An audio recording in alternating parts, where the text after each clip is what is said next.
शुभ संध्याकाळ. तर दिवस गेल्यावर का मावळायला, दिवस आता मावळलाच आणि आता झालाय स्वयंपाक सुरू. भांडे पडल्यात, दिवाबत्ती झाली मस्तपैकी संध्याकाळी. आणि म्हणलं चला आता स्वयंपाक करावा. दिदीने घेतला बाय दरवाजा लावून. तर स्वयंपाक 2 डबे आधी लवकर जातात नाईटवाल्याचं. तर 8 दिवस असंच राहीन लवकर डबे द्यायचं. तर मस्तपैकी कशी देखणी दिसती आपली मटकीची भाजी. छानपैकी भाजी केली मस्त मटकीची.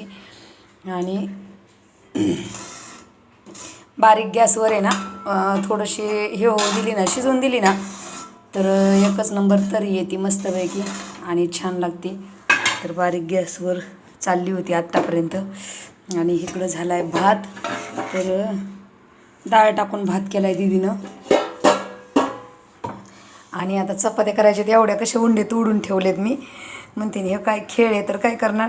आता एवढं चपात्या केल्या की डब्याच्या चपात्या झाल्या. चहा करून पेलोत एकदा आणि डब्याच्या चपात्या झाल्या की मग 2 भाकरी करायच्या. मग आपला स्वयंपाकच झाला. आता वाजल्यात बघा 5:45. आल्यावर आता 8 दिवस नाही वाचायला टाईम.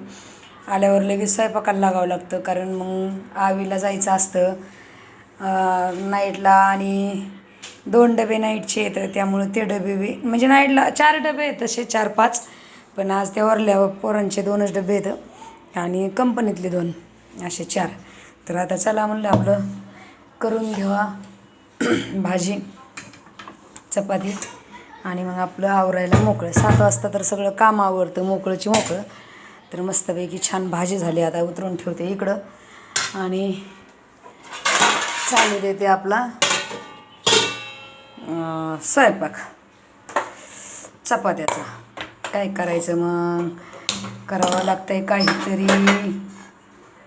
काहीतरी हातपाय हलल्याशिवाय भेटत नाही काही. बरोबर आहे का नाही. हातपाय हलल्याशिवाय काही भेटत नाही. अगं बाई मस्तपैकी दिवस मावळला ना, मग एवढं छान वाटतं ना बाहेर. खरंच दीदीने कसं आहे वरती काढले, हे काढल्यावर जाईन तुटून ते झाड लावलेलं. अगं बाया मी कसा उद्योग करून घेतलाय. करायला गेलं गणपती की होतो मारुती. तसंच कायशी झाले. हो इकडं आले आणि म्हणलं इकडून बघा खिडकीतून त्या आजी कुठं चालल्यात ती. ते हो इकडे एवढे कपडे पडले, काय करावं काय नाही असंच होतंय बघा. करायला गेलं गणपती होतो मारुती, असंच झालंय काहीच. चला आता काय कपडे ठेव